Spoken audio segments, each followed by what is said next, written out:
like to call to order the April 13th Planning Commission. If everybody will stand. Commissioner Walker will do our invocation, and Commissioner Erickson will lead our pledge. Commissioner Walker. Heavenly Father, thank you for always being there to guide our path. Thank you for not expecting us to be experts in all things, but giving us exactly what we need. Help us to trust you and follow you in what you have called us to do. Please give us the courage and the faith to take that initial step of obedience. Guide us in our discussions and enlighten us in our minds in every decision that we make this evening. In Jesus' name, amen. Amen. Please join me as we recite the Pledge of Allegiance. I Pledge allegiance to the flag of the United States of America and to the republic for which it stands, one nation, under God, indivisible, with liberty and justice for all. thank you. Thank you very much.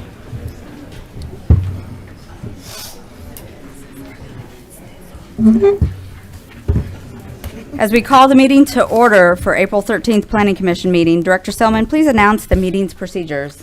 Thank you.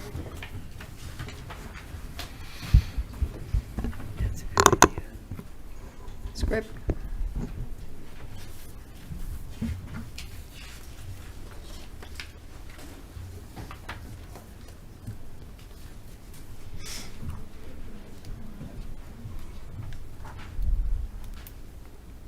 Which one?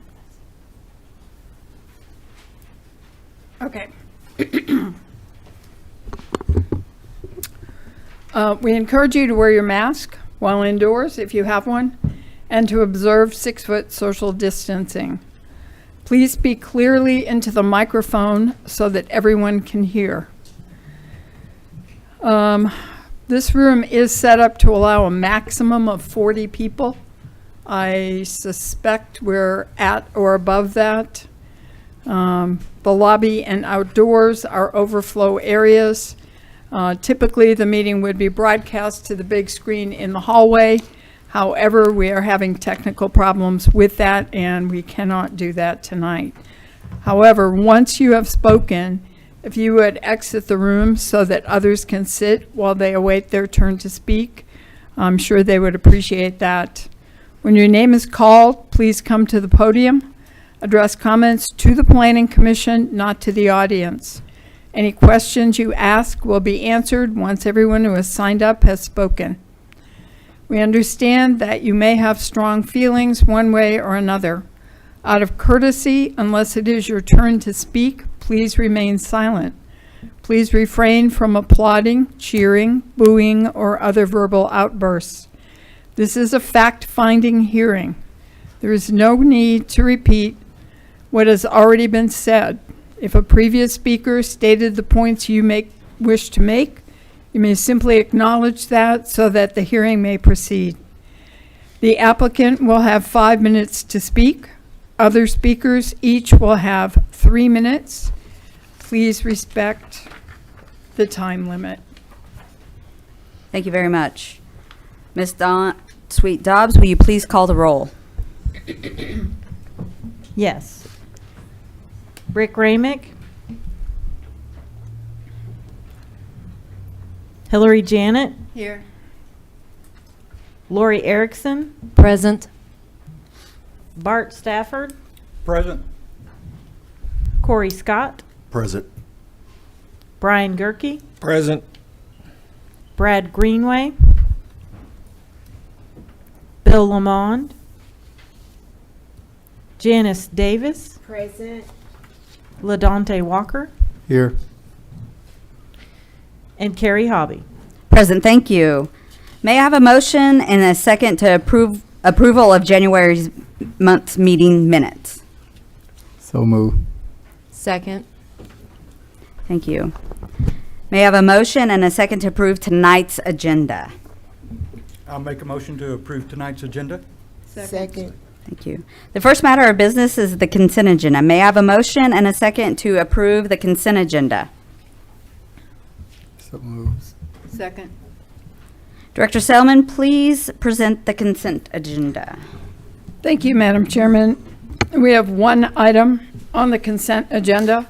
It is SBA 23022, the Weston Road Multi-Building Commercial Project at approximately 100 Weston Road. The applicant and property owner is Lloyd Robertson, and he is seeking Article 2 large-scale development site plan review for construction of 4 metal buildings with offices and bays. It's approximately 2.28 acres. Recommendation is for approval with conditions.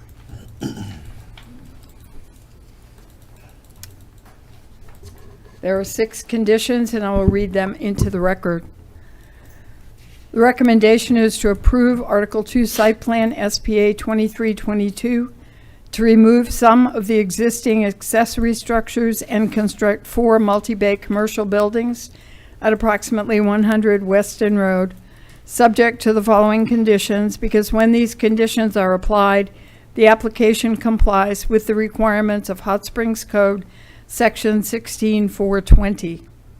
The development site shall be constructed and developed in strict accordance with the approved site and development plan, including but not limited to location of buildings, reducing the number of drives to 1, parking, and landscaping. Number 2, all construction and construction activity are to be accomplished in strict accordance with all applicable approval conditions and with the minimum standards, codes, rules, and regulations and policies as may now or hereafter be required or enacted by the City of Hot Springs, the State of Arkansas, and or the United States of America, including the Arkansas Fire Prevention Code, whether or not submitted for staff review or Planning Commission approval. Number 3, required permits and or approvals shall be in hand for Garland County Stormwater, City Utilities, RDOT, and Arkansas Midland, Genesee and Wyoming Railroad prior to any work beginning. Number 4, all exterior lighting shall be fully downcast, full cutoff fixtures, and shall contain all illumination on the subject property. Number 5, one of the proposed 2 ADA parking spaces shall be marked and proportioned to meet the van accessible ADA standard.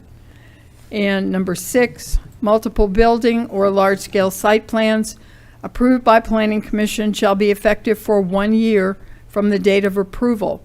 Prior to its expiration date, the Director of Planning and Development may extend the original site plan approval for up to 2 one-year periods upon the applicant's written request.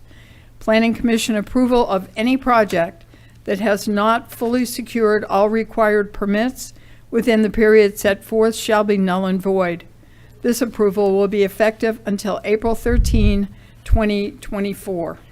Thank you, Director. Just to remind everybody, the approval is in motion to approve the consent item on the agenda. So Dawn Sweet Dobbs, will you please call the roll? Yes, ma'am. Hillary Janet. Approve. Lori Erickson. Approve. Bart Stafford. Approve? Corey Scott. Approved. Brian Gerke. Approved. Janice Davis. Approved. LaDonte Walker. Approved. And Carrie Hobby. Yes, thank you. Approved. The next matter of business is new business. Director Selman, please introduce the next item. Thank you. The next item is plan development, Lakeland Drive RV Park at 360 Lakeland Drive. Thank you very much. A motion to approve merely gets the matter on the floor for discussion. A motion and a second does not mean that you're necessarily in favor of the application. May I have a motion and a second to approve this item? So moved. Second. Director Selman, please present the staff report on item number 2. Thank you. The applicant is Mr. Keith Matthews with B&F Craft and Toll Engineering, representing property owner Garrett Enterprises Incorporated, He's seeking plan development site plan amendment consideration to develop and operate a recreational vehicle park on the subject property. The site is located at 360 Lakeland Drive and known now as Shorecrest Lake Cottage Rentals. The subject property consists of 4.2 acres. It is Zone PD plan development and has a future land use map designation of residential medium high. It is located in Board of Directors District Number 5. This application, if approved, would establish RV park and customary uses, accessory uses, as permitted in the PD, and would establish a site plan which is regulatory to govern the development. Subject property consists both of lots 1 and 2 in Block 1 of Clifton Lake Addition subdivision and additional unplatted land. The 4.2 acres of land fronts both Lakeland Drive, 330 feet of frontage, and Lake Hamilton, 426 feet of frontage. 24 residential structures and 1 office maintenance building in various states of disrepair exist on site. The residential structures are a mix of small single-family cottages and multi-tenant buildings totaling approximately 31 units. These structures are located on the rear half of the property from the crest of the hill to the lake. Current vehicular access to the site is by means of 2 existing driveways from Lakeland Drive. Hot Springs Code Section 16447 sets forth the general description for plan development zoning and states in part, the Planning Commission shall consider a PD proposal only if it meets one of 5 threshold criteria. This property is already zoned PD. So meeting these criteria is not the final standard in terms of looking at this amendment. The PD is already there.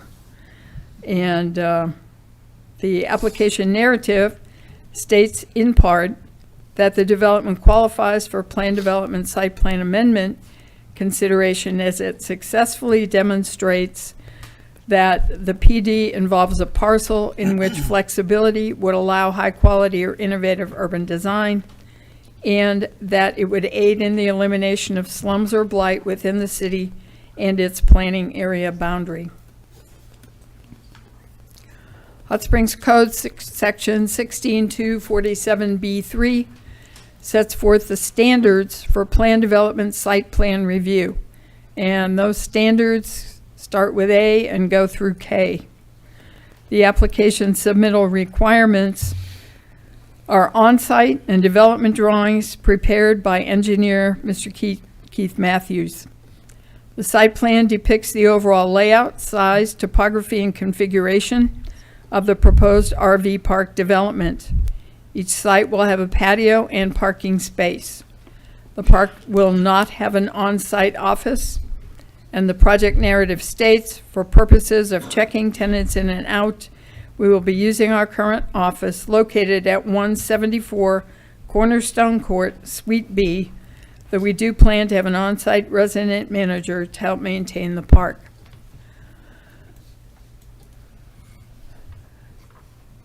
The plans and the narrative document the planned demolition of all existing structures as well as significant excavation work to prepare the site for the planned park. The park proposes 1 controlled vehicular access point with a wrought iron gate located in the middle of the property. The narrative states the gate will be open from 7 a.m. until 7 p.m. The proposed access gate, located approximately 25 feet from Lakeland Drive, does not appear to provide adequate space for trucks pulling travel trailers or for large motorhomes to stage in order to operate the gate without obstructing traffic on Lakeland Drive. The internal drives within the development will be private, and maintenance will be the responsibility of the property owner and not by the City of Hot Springs. The applicant provided shoreline activity permits from Entergy for the planned boat ramp and the retaining wall at Lake Hamilton. The application narrative states in part, we strongly believe that the impact on the neighbors and neighborhood will be extremely positive and will not endanger the public health, welfare, or safety, nor shall it substantially diminish or impair property values in the neighborhood where it is located. The narrative further states the current site is occupied by as many as 10 to 20 vehicles at any given time. Any increase in traffic from the proposed RV park improvements is not expected to create any relative, undue, or unmitigated negative traffic impacts along Lakeland Drive. The application narrative also states in part, we will install an attractive privacy fence and the use of landscaping to separate the property from the neighbors. The project narrative also includes information about past tenants and general RV industry information. The project landscape plan includes introduction of ground covers, turf grass, flagstone and riprap, trees, and shrubs. Privacy fencing and the use of landscaping is proposed to separate the property from the surrounding area. According to the plan, a total of 17,115 landscape points is proposed, and only 3,300 points are required by Hot Springs Code. City of Hot Springs Urban Forester, Mr. Alan Bates, has reviewed and approved the landscape plan and has deemed it compliant with code. This project proposes to utilize both city water and city sewer services, which are readily available in the area. All plans and drawings submitted by the applicant were reviewed by the Development Review Committee both on January 17th and March 21st of this year. Several comments were initially provided to the applicant at the Development Review Committee meetings. The applicant and the applicant's design professional have since submitted revised plans and drawings addressing these comments. Technical evaluation. Hot Springs Code provides Planning Commission with various findings of fact in support of the requested plan development site plan amendment.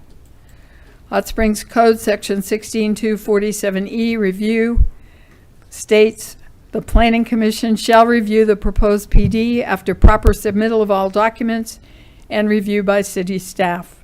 In reviewing any proposal, the Planning Commission shall determine that the PD will meet a variety of standards, which are, number one, provide public benefits that would not be achievable through the normal zoning regulations.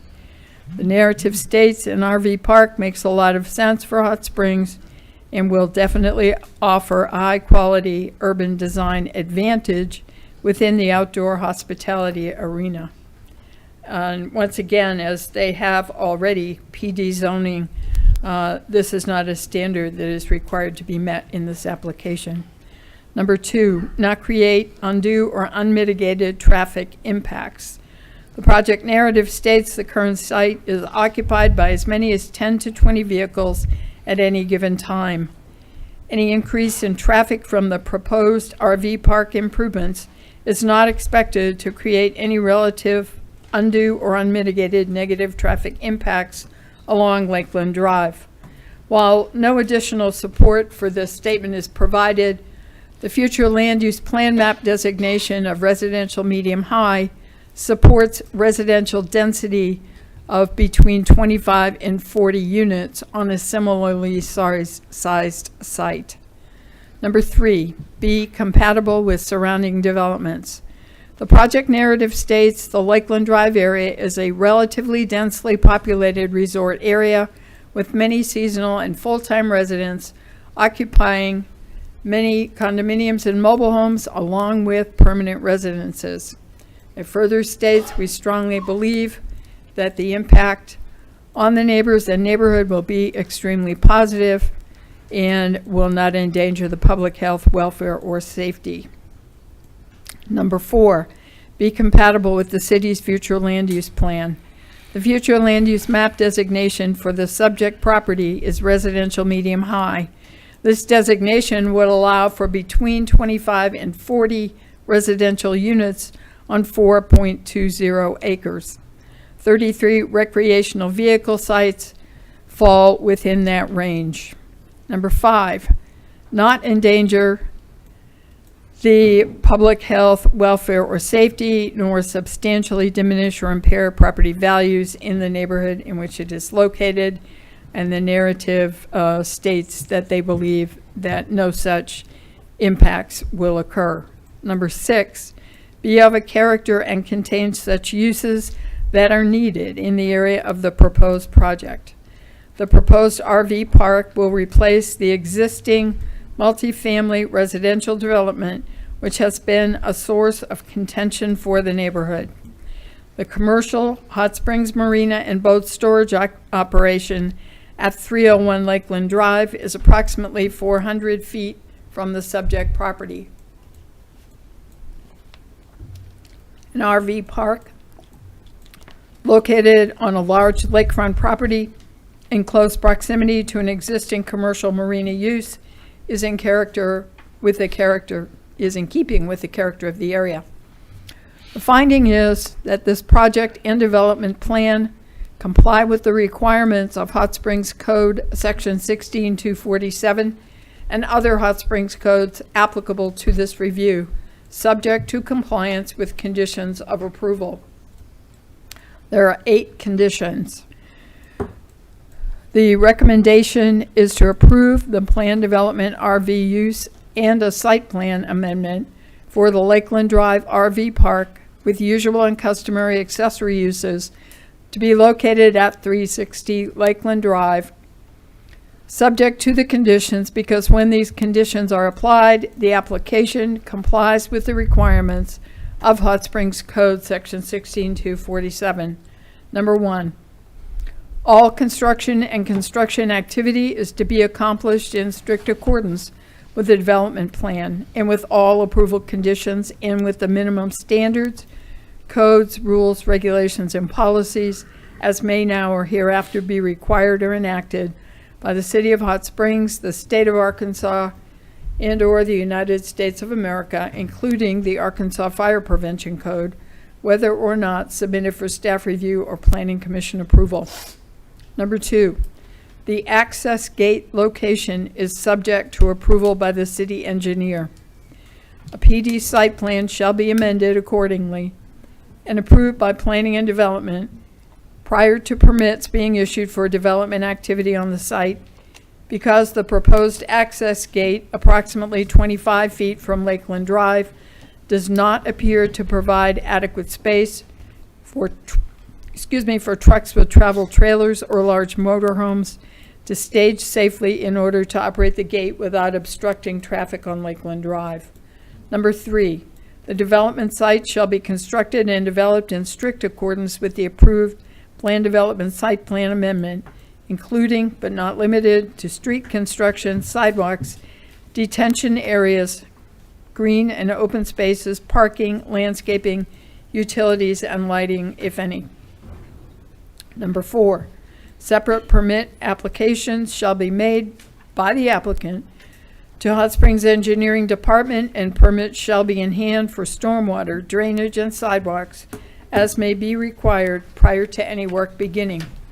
Number 5, all drives within the development shall be privately owned, shall be maintained by the property owner, and shall not be the responsibility of the City of Hot Springs. Number 6, all exterior illumination shall be full cutoff and fully shielded and positioned to retain all illumination on the subject property. Number 7, base flood elevation needs to be shown on the revised plan. And number 8, any new structures on the site will require elevation certificates. And that concludes the presentation. Thank you, Director Selman. Will the applicant please come forward, give your name, address for the record, and please let us know if there's anything that you would like to add. My name's Roxanne Garrett. We're the owner of Shorecrest. We own Garrett Enterprise that owns Shorecrest. Our physical address is 115 Long Island Drive here in Hot Springs. And yes, if it's okay, I'd like to make a couple comments. Sorry. I'm normally so loud they don't give me a microphone. There you go. Thank you. Okay. We have applied to the city to repurpose the property at Lakeland Drive. And I'm here to talk to you about what precipitated the request and what our plan is to move forward. The property does consist of 4.2 acres, and it currently houses short-term rental cabins. As you can see, the cabins are older. However, doing nightly and weekly rentals, the property offers a solid income stream, which is what allowed my husband and I to purchase it. Despite the profitability of the venture, however, we have realized that the property has an extremely unsavory reputation and is a continual source of illegal activities. Even as we clean up the tenant base, we realize we're fighting an uphill battle. Former tenants and their associates are so familiar with the property, they continually return to the property by land and by water. We've had to call the police to come collect meth cooking equipment from the cabins that were not occupied. Gunshots are frequent. One resident was shot in his cabin, and another victim presented at a hospital in Little Rock to find out he had been shot on site at Shorecrest. The police and sheriff's department have been a big help, but they only have so much time and resources they can devote to one property in Hot Springs. A final straw for my husband and I is we received a call from Montgomery County Sheriff Department.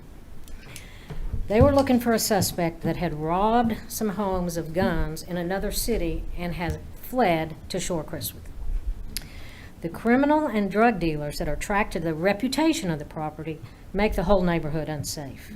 And it has been clear to us that the property should be repurposed if it's possible, or its reputation will remain and the property will continue to be a detriment to the city.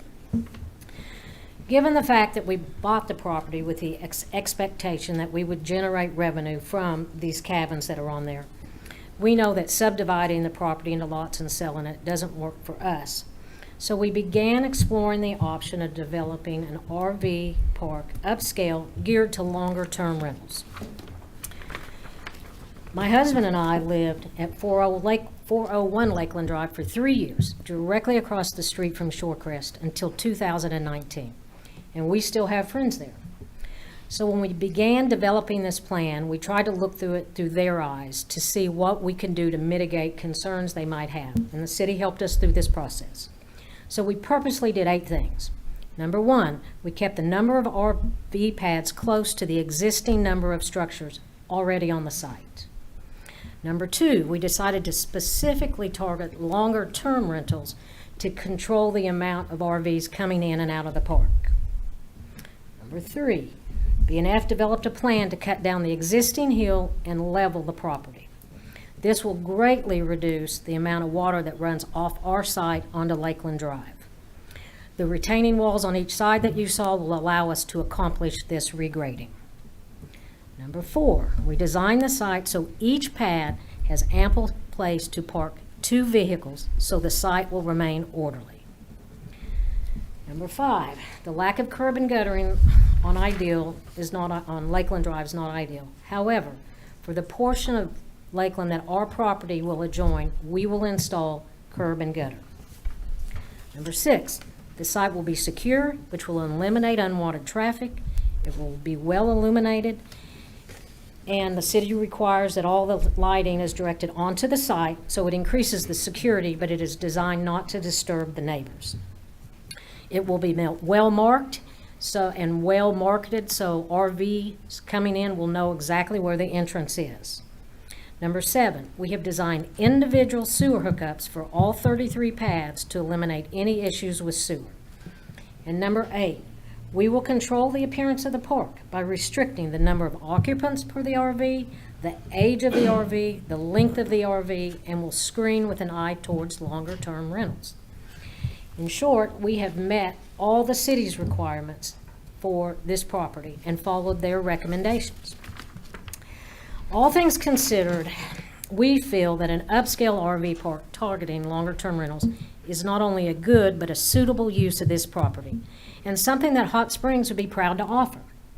It is certainly an improvement over the property's current use and the trailer park that adjoins our property. For my husband and I, there are two viable choices. We can either repurpose as an RV, or we need to begin renting the cabins again. Either option requires an investment, and we're prepared to spend the time and the money to go in either direction based on the Planning Commission's decision. We would prefer to reshape the property into something we're proud to own. That's our first choice. It doesn't make economic sense for us to tear down the existing structures without a suitable replacement for what is there. We think the RV park meets those criteria. Thanks for your time. I know I'm over my limit, but I'll stay, and if someone else has questions after, I'll be happy to answer. Thank you so very much. Thank you. At this point, we'll call those that have signed up to, and again, please just direct your questions and concerns to the Planning Commission. State your name, your address, and you have 3 minutes to present your presentation. And I am not great with all names, and so if I mispronounce it, I am so very sorry. So I might tag it along with your house number, if that's okay. So I got Alan McKella, 221. Yes, ma'am.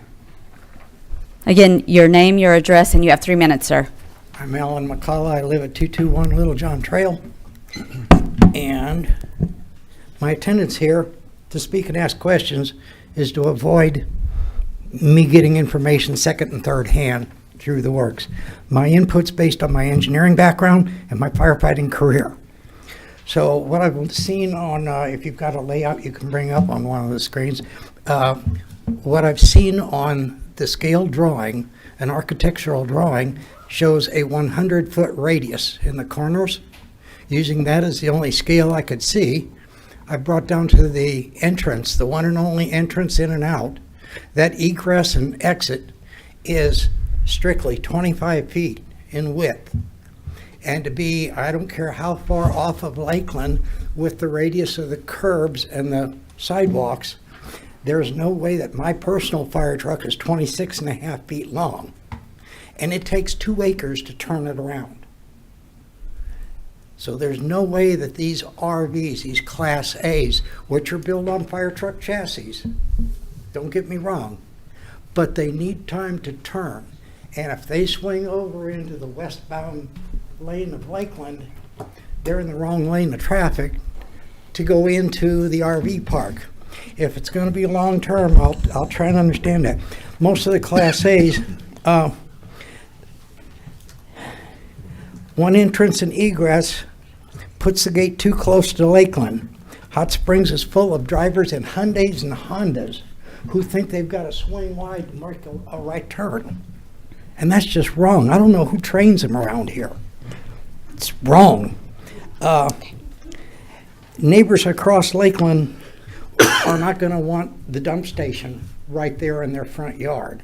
And that's where it's proposed. That's where it's laid out to be.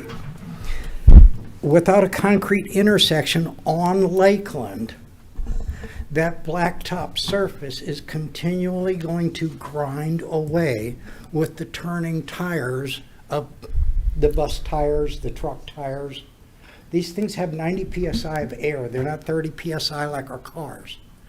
They will grind away at that blacktop. Case in point is right in front of Cornerstone entrance at Chick-fil-A in the northbound lane of Central Avenue. And they're not turning there. In the left lane, all the vehicles are doing are coming to a stop. And they're shoving the blacktop forward simply because of the weight of the vehicle and the application of the brakes. Lakeland will never hold up to that unless it's a concrete surface and done to state code. The infrastructure beneath Lakeland and Lakeland Drive needs to be upgraded to handle the increased load. Now, I don't know, but how many tampons does it take to clog a lift station? Thank you very much. Your Thank you time very is- much. I appreciate your presentation. Thank you. Thank you. Thank you. Okay. Next on the list is Miss Kay, and I'm sorry I cannot pronounce your last name. It's 265. Yes. I'm Kay Young Kuntz, and I grew up on that peninsula. and my parents owned Alpine Chalets. I've seen this area change from a commercial area to a residential, and I've been very proud of how well people have responded. Reason why I'm against this project is that I feel it will devalue my property. I've not been able to find any research that states that an RV park will enhance your property value once put in there. And if they can provide that, I would appreciate it. Also, the traffic issue that we're talking about, the typical RVs are 8 to 10 feet wide. And the causeway that has to come over is just 20 feet, which is against, you have to have 24 feet to be able to handle that, which that means there's got to be some sort of change in the causeway.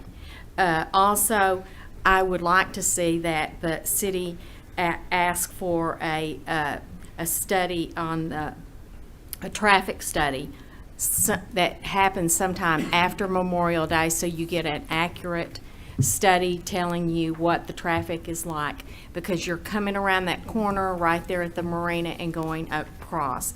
I wasn't aware of what he was talking about, but as you know, we used to be in the county. We're now in the city, and we've not made some adjustments that need to be done to our roads, and that would we would need a core study and a compaction study as well. How can we be assured that it doesn't become a trailer park? I know what they would like to do, and it sounds, it sounds like an option, but what keeps it from down the line is that a study that has also shown that we need an RV park, an upscale RV park, or would we like to see something that's what's across the street from us right now, where it's patio homes that are over $700,000 per patio home.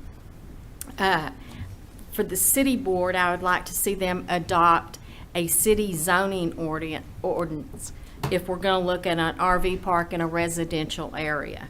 There again, we used to be in the county. We're now in the city, and I am surprised.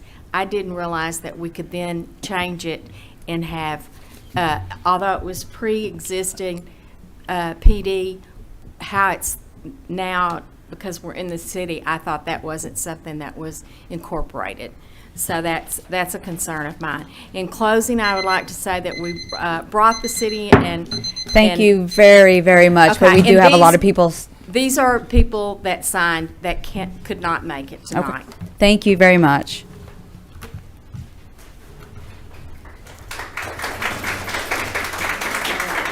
Okay. Again, as we stated before, no applause, no booing. This is a fact-finding hearing, so we just need to proceed. So I have Gigi Gillard, 814. Hi, I'm Gigi Millard. I live at 814 Lakeland. I agree with many of the concerns that have been previously stated, and as Kay didn't get to give you a chance, she's got over 75 signatures opposing this of people that couldn't attend tonight. Like she said, it's zone PD due to the annexation by the city. So the city infrastructure is not in place for these roads. It won't handle this weight. I understand that maybe with conditions, you might move forward with an approval. We'd like some additional conditions.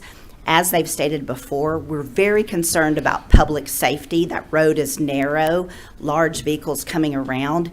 If they can't make that turn, then they jackknife, then they've blocked that whole peninsula, which is one way in, one way out. So what I'm concerned about is if there's an RV that can't get in and they've jackknifed, then how can first responders get into the other 600 plus households if they need to, because they're stuck there on this road? That's not compatible. We suggest a dedicated turn lane at the entrance, which will take these RVs off the roadway. So if they do have a problem, if they break down, jackknife, they're not blocking our entrances to our homes. Secondly, we'd like a mandatory on-site manager. This will help them ensure their goals to control the internal noise, the through traffic, and to also prevent the recurring comeback of all the criminals that she stated has happened. We've all experienced crime issues from this trailer, this nuisance, for lack of a better word, but we need some on-site mandatory managers that really maintain what she's saying she will do. The fencing along Lakeland proposed is a security fence with barbed wire 4 foot above it. It's not compatible with the fencing around the neighborhood that's PD and RL. She needs to do a wrought iron or similar design so it's more inviting to what's already there rather than something that looks like a prison. We are against long-term rentals because we feel like that's going to make it more like a trailer park. You pull your truck and your trailer in there and you stay there forever. That's pretty much what's already there. We want annual inspections, just like you require of STRs, so that you can maintain that park's facilities, prevent a negative impact to the surrounding property values. We'd also like a more accurate application of the shoreline activity. It's my understanding from Entergy what's in this application is not the current application that's on file with Entergy. We want to know that so that we can determine if there's going to be additional boat traffic, which could cause hazards. More. Now you've got an RV pulling a boat that's in a slip. What's that going to do? I think this traffic study after May will show you when we're in full height of vacation seasoning. What is that marina that has a packed parking lot on a narrow causeway with people walking back and forth, and now you've got RVs that are 10 feet wide. Have you created a one-lane bridge where we can't even get to our homes?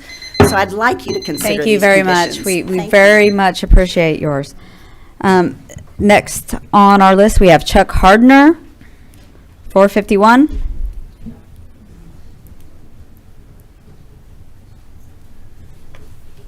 Madam Chairman, Commissioners, my name is Chuck Harder.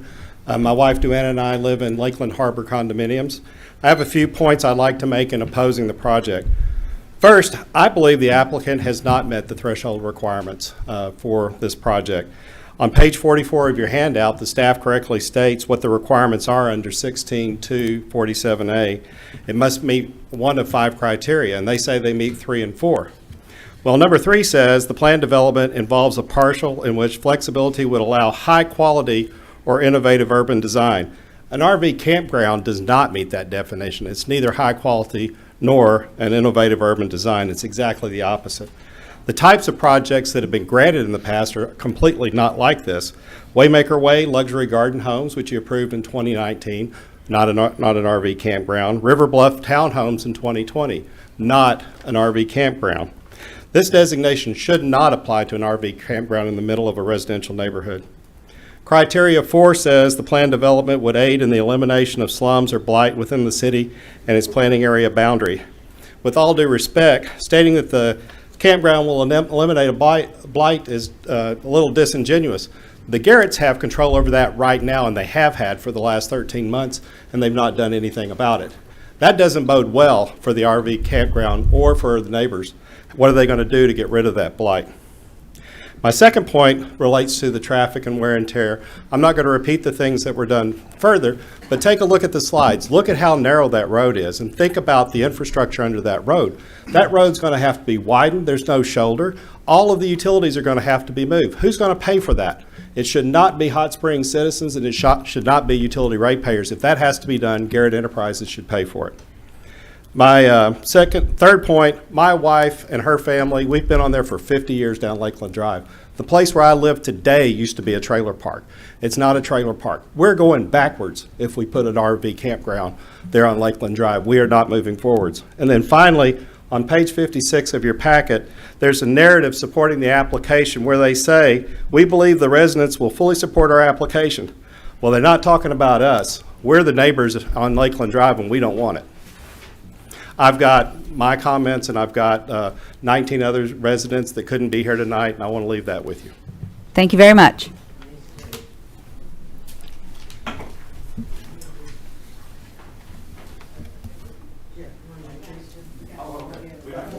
Okay, next on the sign up is, and I'm sorry, I just cannot pronounce this. A resident at 119 South Lakeland. My apologies. Please state your name, your address, and you have 3 minutes. Tim Fix. I live at 119 South Lakeland Point, and I'm against this project and everything.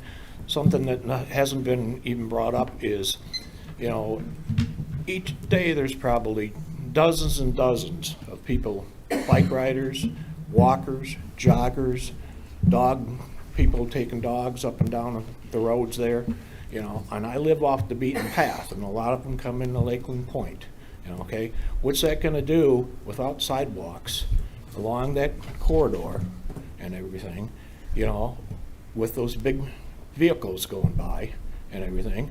They're gonna be wider than normal. People aren't gonna be watching out for it because they're gonna have their earbuds in and not see them, hear them, or anything.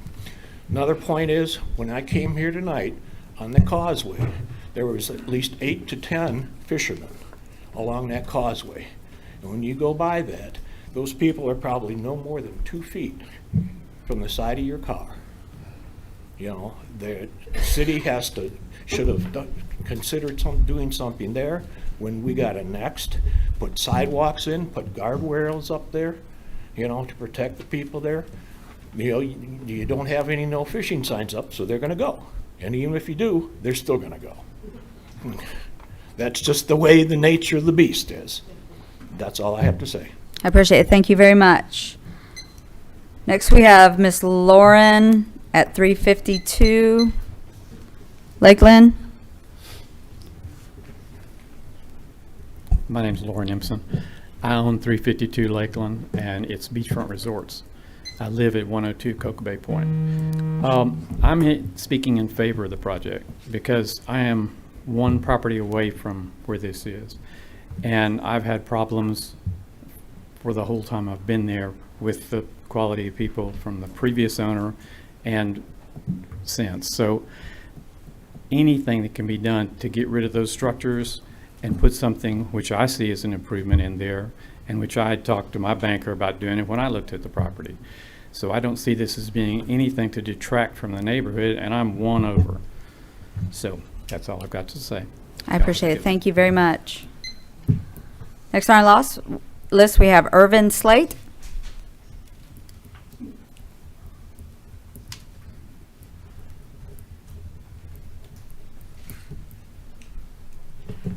Madam Chairman and members of the Plan Commission, I want to thank you for the chance to come here and just express my feelings about this petition. This is a beautiful piece of property. It's a wonderful piece of property, over 4 acres, lake frontage on one side, and as you come through on the other side, it overlooks the lake fronting on Lakeland Drive. To get to it, as you've heard, you have to cross the causeway.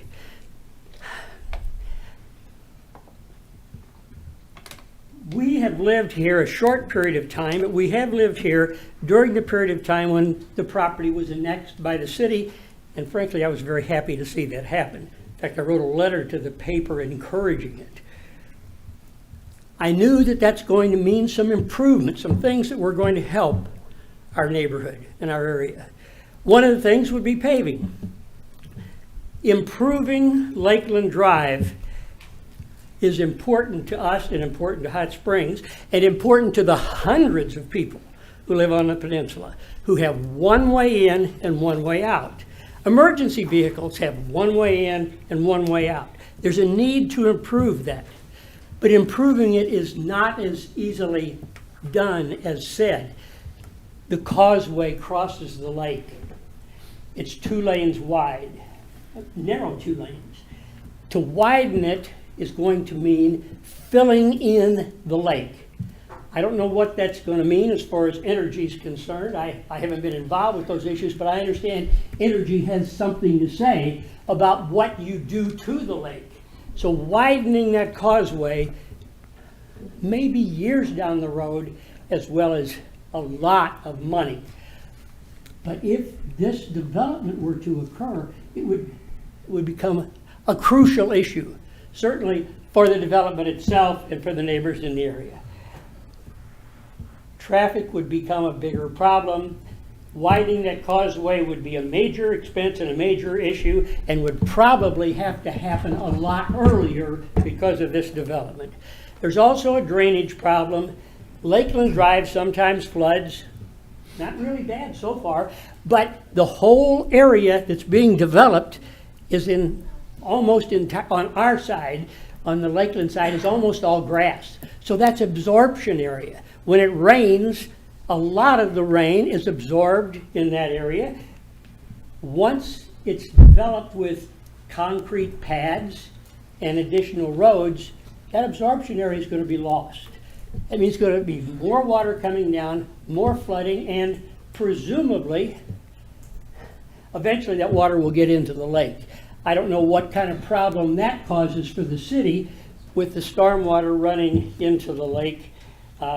This would be another major engineering problem for the city. Thank you for your time. I appreciate it. Thank you very much. And I'm sure you'll give our opinions consideration. I know you will, and I thank you for that. Thank you very much. Next on our list, we have Sean Sernario? Yes. Serrano? Serrano. Okay. I go Serrano Pepper. My name is Shan Serrano, and I'm at 123 South Lakeland Point.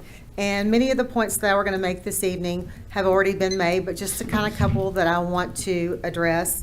You know, I think an RV park is great, especially for this area, because there's so many opportunities with hiking, camping, doing different things. But I don't think in the middle of a neighborhood is the best place to probably put an RV park. There's lots of other opportunities to do with it, but the main concerns with putting an RV park in that area that have been mentioned are the curbs, gutters, no sidewalks, no street lights. Again, fire truck safety. How do you turn a fire truck around on Lakeland Drive? It would be impossible. The flooding issues that have been addressed as well. And again, you basically have one in and one out when you're going down Lakeland Point, and that's turning on Lakeland Drive, and because Lake Hamilton Drive would not be a viable point to come in and out. So Lakeland Drive, I mean, it's just, that's it. One in, one out. You have all the traffic from the Hot Springs Marina as well. And we're also concerned with the damage that the large and heavy vehicles would cause to the roads, because, you know, since we have been annexed into the city, we haven't really seen a big benefit with it at that point.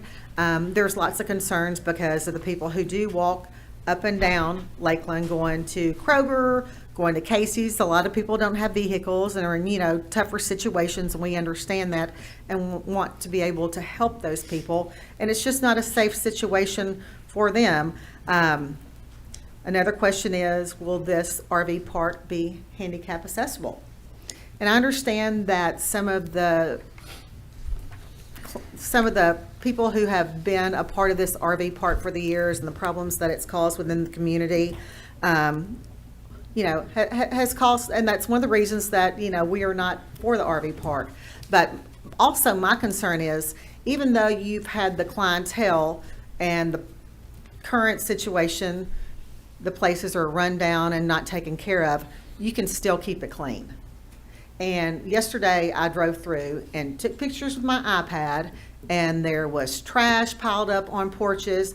There were doors open that were in vacant little rentals that you could tell had been open for a while.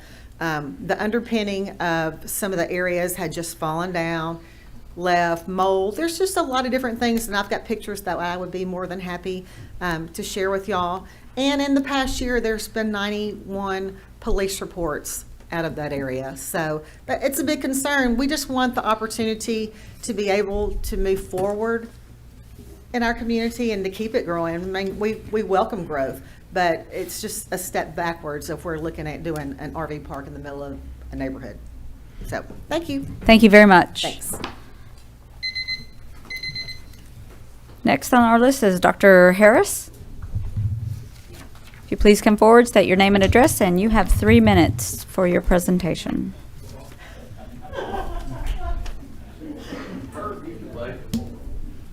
My name is Dr. Tom Harris, and I live at 382 Lakeland Drive, and I represent Mindy Williams, who lives at 374, and we are the contiguous landowners to that property. So I've also owned that property until 2015 and sold it to Mr. Tankersley, who then sold it to Mindy. So I know that property like the back of my hand.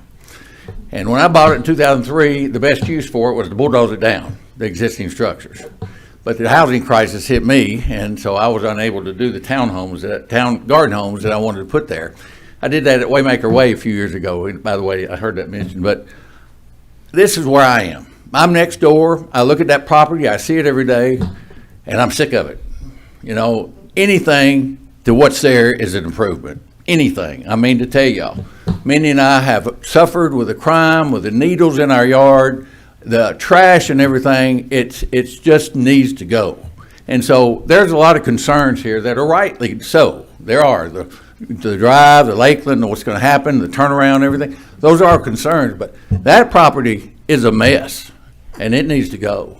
And so that's where I'm here. I'm in favor of that just because of the existing property being the landowner. I still got concerns about the retaining wall and stuff. That's a lot of earth to move there.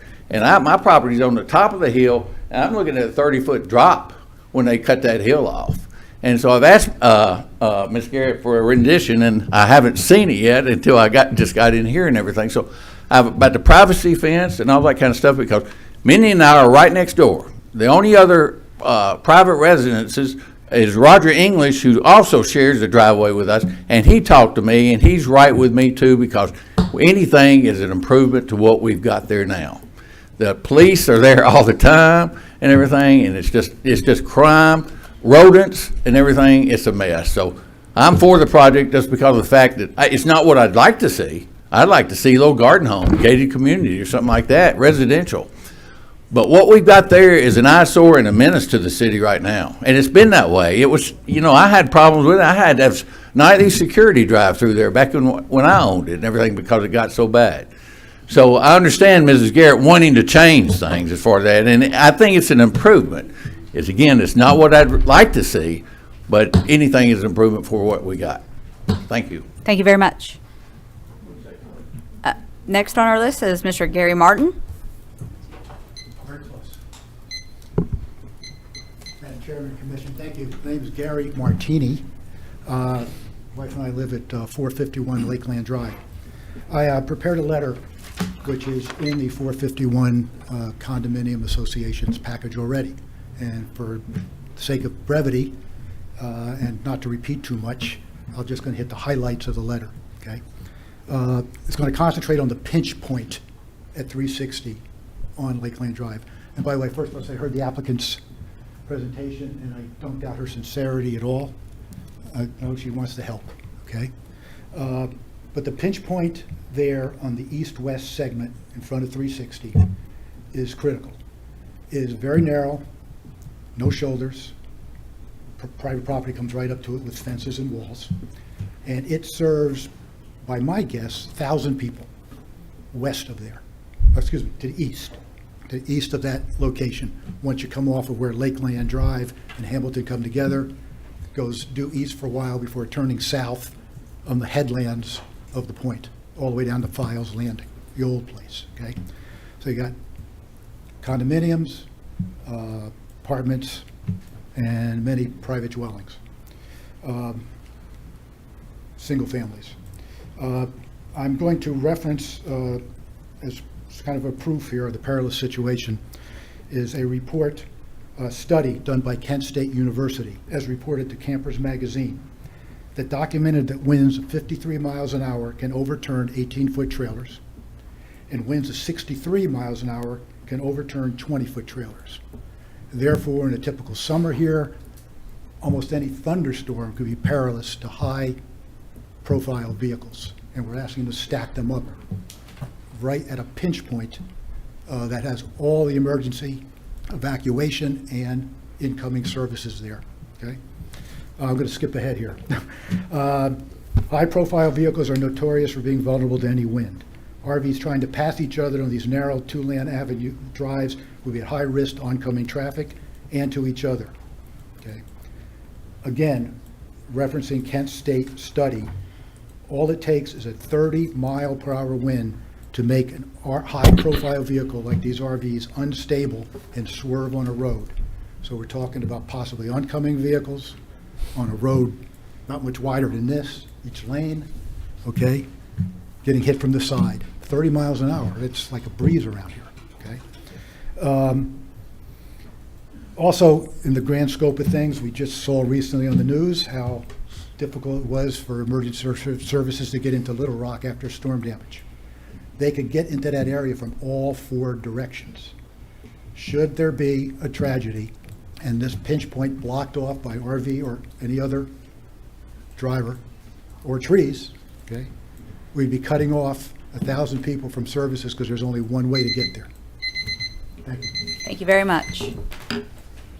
Thank you. Everybody that has signed up has spoken, and therefore the public portion of this hearing is closed. At this time, commissioners, this is where we talk amongst ourselves.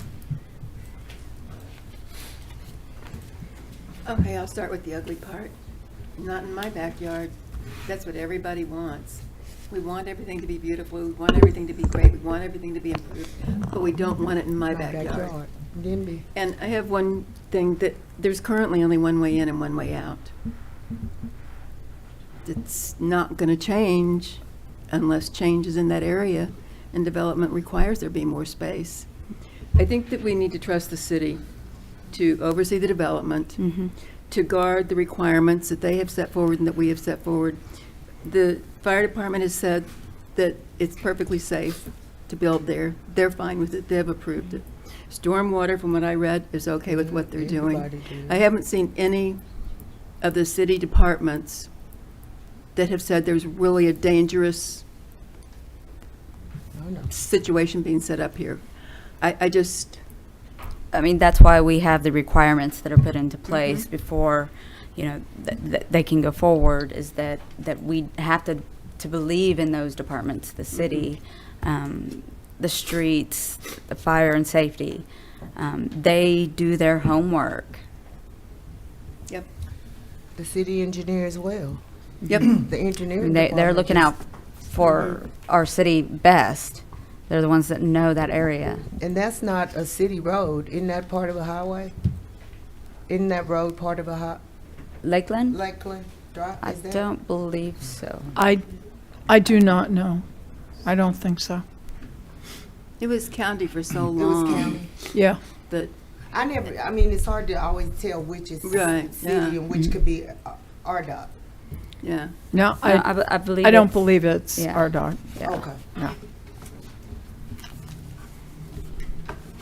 And the biggest contention is because it's an eyesore in the road.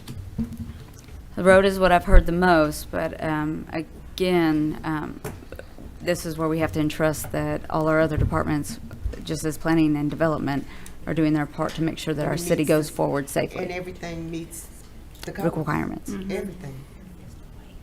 I am a county representative on the board, and I live in the county, and there are reasons. But I have to tell you, this kind of a development would be a disaster without the structure that the city has to bring to guarding it. I think it's a good thing. Okay. Dawn made a great point. Let's just make sure everybody leans in and speaks. I'm sorry. We don't have a full I'm kinda like the hearing lady that area said usually people at hear me most yell, times, so- so yes, just please speak into the mic. I think that it's a good project. Commissioner Walker, do you have anything to add? The one thing that was brought up, and I'm usually pretty good at looking for it, is the when she brought up accessibility, with it being parking, could that be added in one of the, like, one space? I think ADA. Yeah, it's 15 listed is one. under Yeah, they have the requirements of number 3 as far as Number 3. parking, and that does fall within line. Okay, I will look. Thank you. See That's that fine. either. Any other comments, concerns? I do. Might take me a minute to wrap my mind around what I'm trying to say.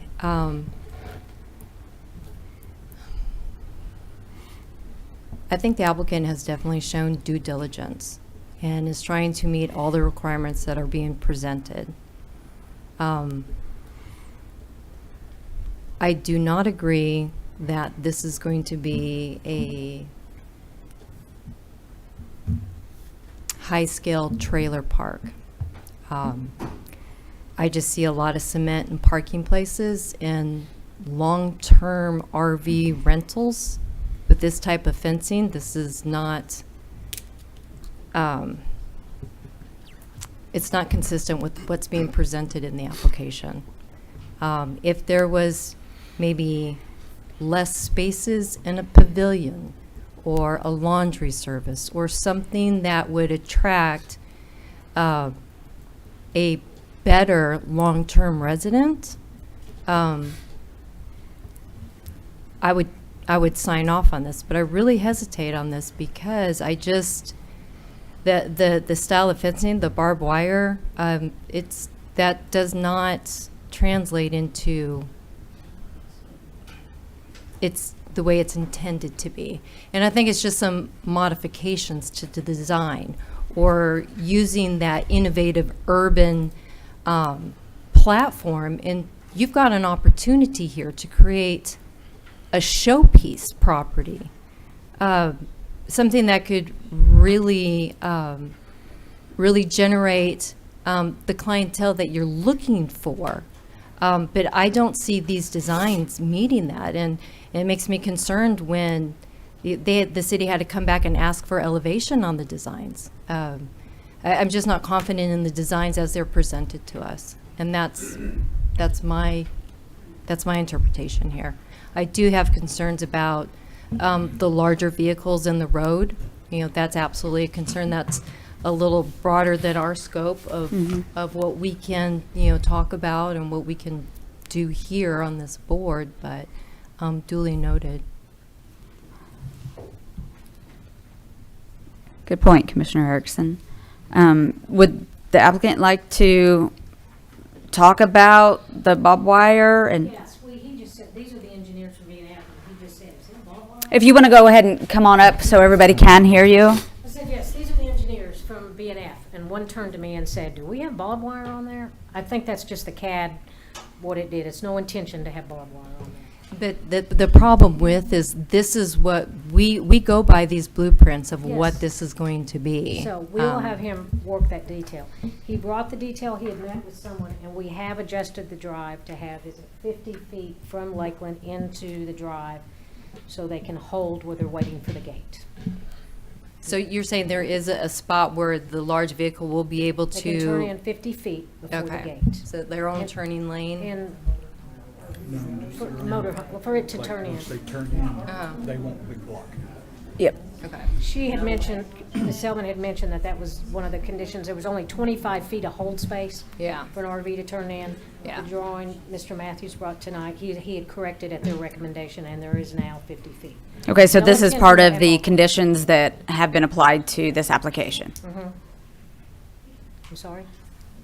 One of the 8 conditions, is that what you're stating? Yes, and so he has brought the corrected rendering. Okay, so before we go forward, Director Selman, if we're going to vote on this, do we need to go off of what is presented per this document, or what we're being told is been I would added? suggest that you go with the condition as it is. Okay. The revised site plan will need to show the alternative fencing and also that farther in Elongated drive, yes, gate location. And that will have to be, that'll have to be reviewed for feasibility Gotcha. by other departments So- before it is accepted. So they've taken, from what I understand, maybe some of the conditions, but we're just voting on what the conditions are applied right now. So great point, but again, we just got to look at what is being presented right now in the application. So she's saying that there is no barbed wire. We're going with what is presented to us in the packet. Right, and part of the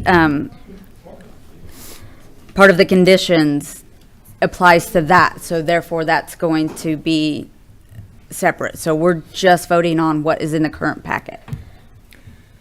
I would suggest that a condition regarding the privacy fencing be added. might be in order so that we can clarify that Planning Commission is not in favor of barbed wire, as the applicant is not either.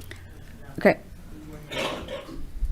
Thank you, but I mean, unfortunately, the public part of this hearing, we are allowed to ask questions So just to add, we're going to add a condition stating that the fencing, If you would like to amend the conditions to add a condition number 9, that privacy fence shall be depicted on a revised site plan, which we're going to get a revised site plan, to clarify that barbed wire will not be acceptable.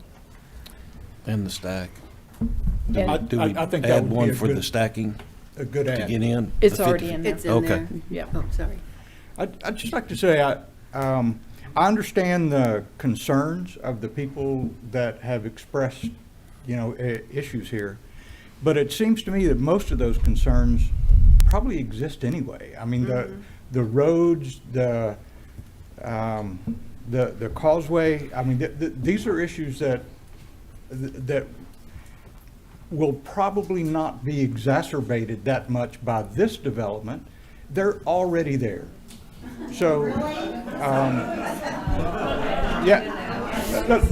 let me just ask, do you Please think, be quiet. Do you think anybody in that peninsula has an RV that they already drive down that road?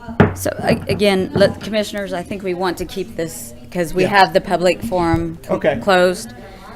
So at this time, we, just to put the motion on the table, the motion is to approve number 2 on the new business with the addition of a number 9 condition with a privacy fence depicted on the revised site plan.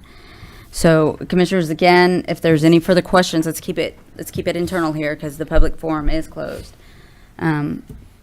If not, then let's go ahead and go for a vote. But again, commissioners, any other questions that you might have? Okay, and this would be first a vote to amend the conditions to add a condition number 9, that the privacy fence shall be depicted on a revised site plan and shall not include barbed wire. So again, yes, the first vote is to amend the condition and adding number 9. So Ms. Dawn Sweet Dobbs, will you please call the roll? So this is to amend with the condition. With the additional number 9. Okay. Bart Stafford, Approve? Brian Gerke, Approve. LaDonte Walker, Approve. Janice Davis, Approved. Corey Scott, Approve. Lori Erickson, Approve. Hillary Janet, Approve. and Carrie Hobby. Approved. Thank you very much. So next, we will go to, this is the approval of the application with the amended conditions. So at this time, please, Ms. Dawn Sweet Dobbs, please call the roll. Okay. Hillary Janet, Approve. Brian Gerke, Approve.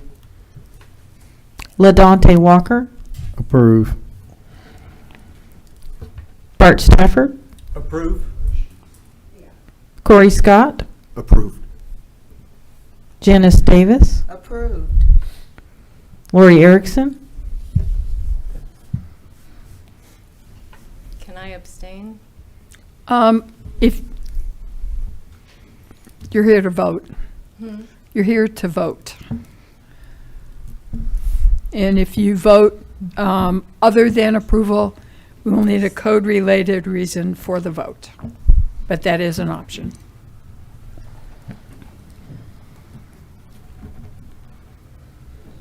I'm gonna vote against.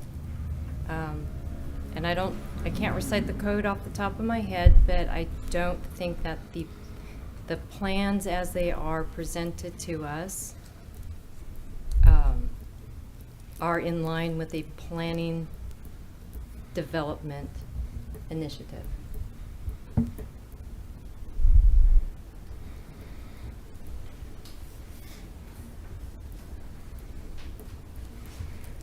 okay, and Carrie Hobby. Approved. Thank you very much. At this time, the next item on our agenda is the director's report. Thank you. And this item does require Board of Directors approval, and it will be on the first meeting in May. I'm sorry, We're would you still repeat that? meeting. Would you repeat that? This is going to the Board of Directors on what date? It is going to the Board of Directors on the first Tuesday in May. They'll be in this room. This application.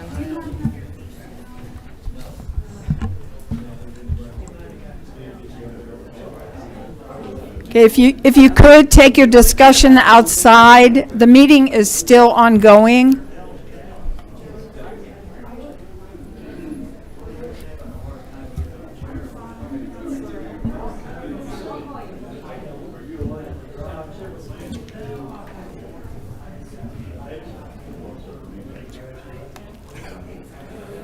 Just use that marina all the time when you lift your face. Okay, we have a number of things to report to Planning Commission.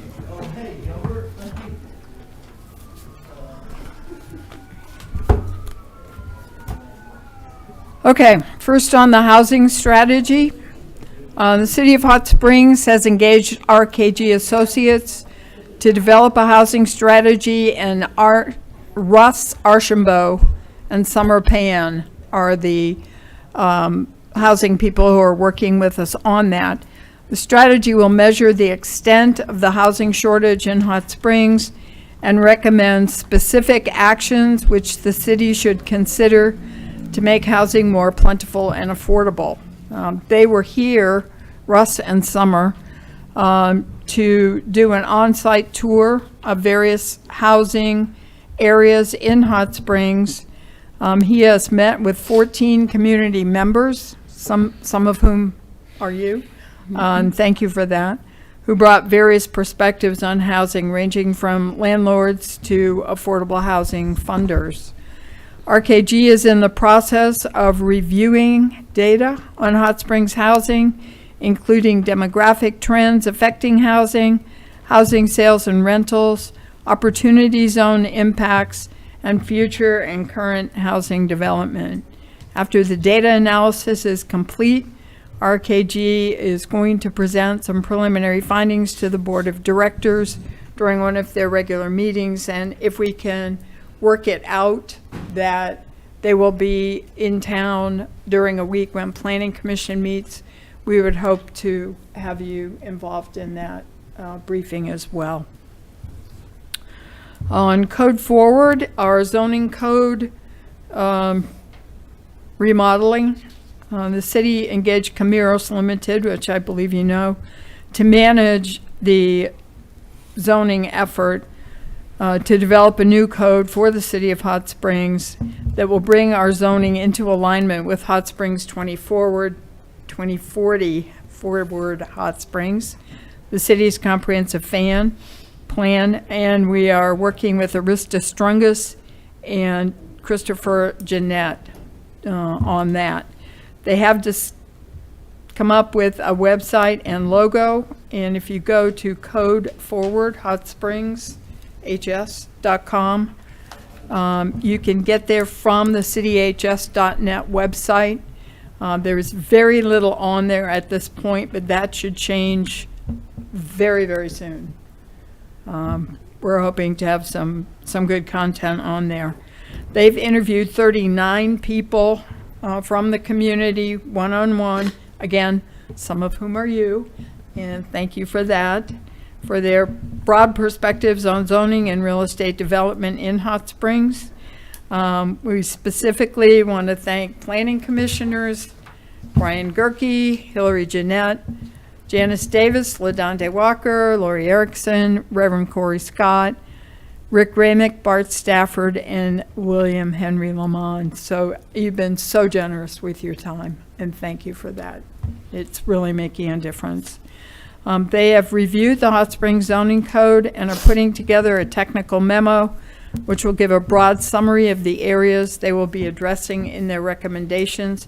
We expect to have that, again, very soon. We're hoping within a couple of weeks. So that is something to look forward to. That will be reviewed by a committee of staff of a variety of departments who are involved in development review, and that will be released as a public document in June. We hope to get you something before that time. Because of your role as the first public body to review the new zoning code on its road to formal adoption, Camiros has recommended that the Development Code Committee that I just talked about not include planning commissioners. So we had talked about volunteers to be on that committee. Thank you for volunteering. You will see it very soon, but not through that committee. And we'll be working through it in this forum as well. Wait a minute, I'm not on the planning commission after tonight. I could be on it. You could. There you go. You could. You get promoted to guest. Yeah. Yes. I got promoted to guest. Anyway, their recommendation was that because discussions by planning commissioners, and if we have more than one planning commissioner in any one place, that has to be advertised as a public meeting. So that complicates any type of informal get-together with planning commissioners. So I hope you understand that. I think the laws are weird. They're weird, but they're ours. Corona silence. Yep. I know. So, following the release of the technical memo, they will begin writing the new zoning code, and we expect to have that public document ready in October. That will be an extensive public comment period, and will come in March of 2024 to you for approval and recommendation to the board. So there's that. Then I believe we have William Vowell here with us.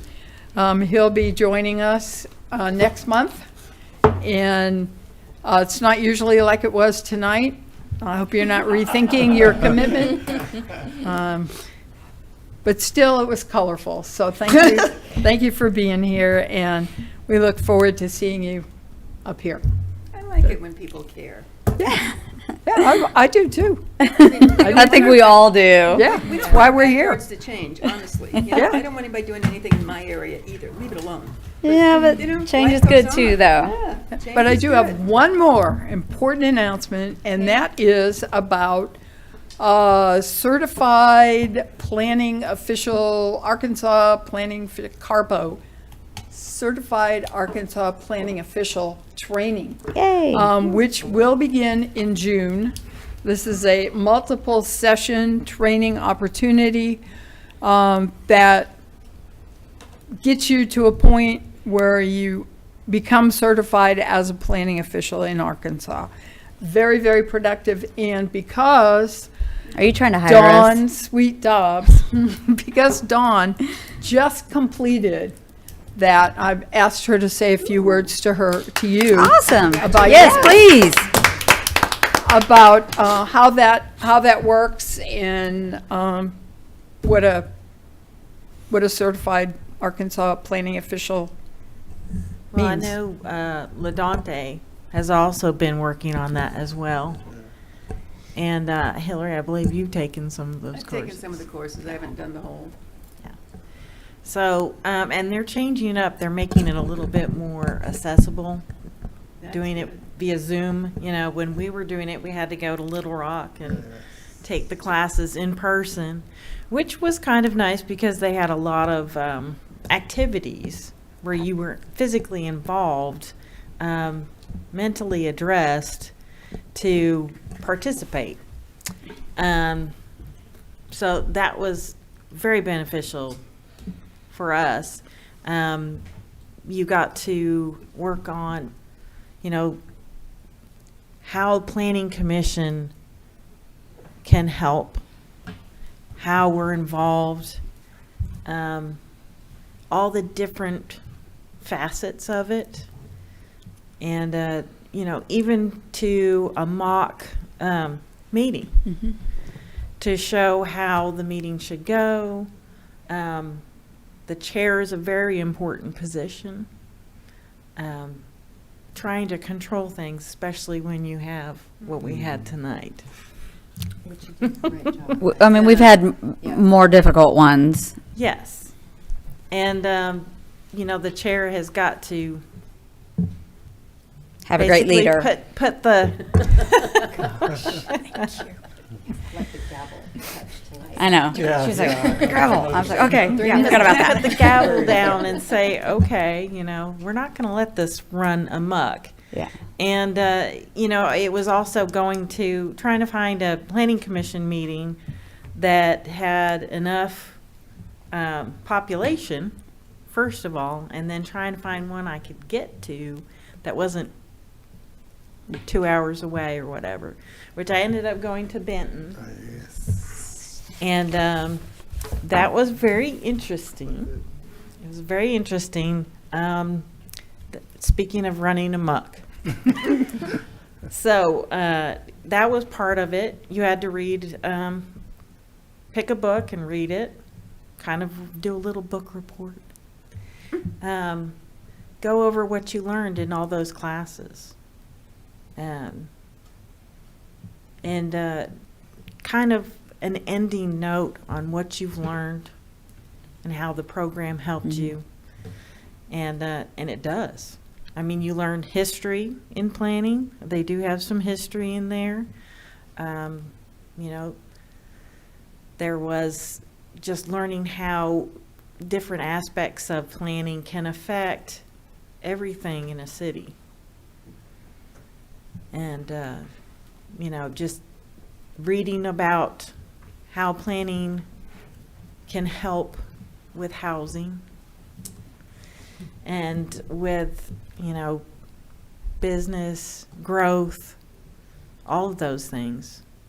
So I found it extremely helpful and interesting, and I think it would be for all of you. So if any of you would care to partake. I went to a couple in Little Rock when I first started, and I think the greatest gift that I really came out of that is that we sit here and we talk about our community. They're doing the same thing. Every community is doing the same thing. Every community wants their community to be the best. And we talk about cone of silence. Yes, we can't talk about something that's active, but then you make contacts that you can reach out to somebody and be like, okay, we got some situations. What are you seeing in your community? And it just opens up that airway where you would have never reached out to somebody in Conway and say, why do you guys have so many roundabouts? Why do they work? Yes, they do. But it's those little things that I really gained from going to those training. Yes, the material's there. Yeah. And I mean, everybody wants ongoing education and what they're doing, but the context that you meet and what you see is that we're not on an island. No. They're doing the same type of planning in every single community. It's There's- how can we take yeah. their greatest material and apply it to us? And some of these other cities had planning commissioners doing dual duty. They were the BZA, the BAA, and the Planning Commission. They had, and that might be why some of the other cities also have kind of a unruly meeting because they've stepped into that role and, you know, it's just automatic. So they can't help but, you know, well, I do this, this, and this, so I should be running this thing. But, you know, you can't have 10 leaders. You have to, you know, have a chair and a and support staff. And a Kathy. Yeah. I mean, that's really what you need.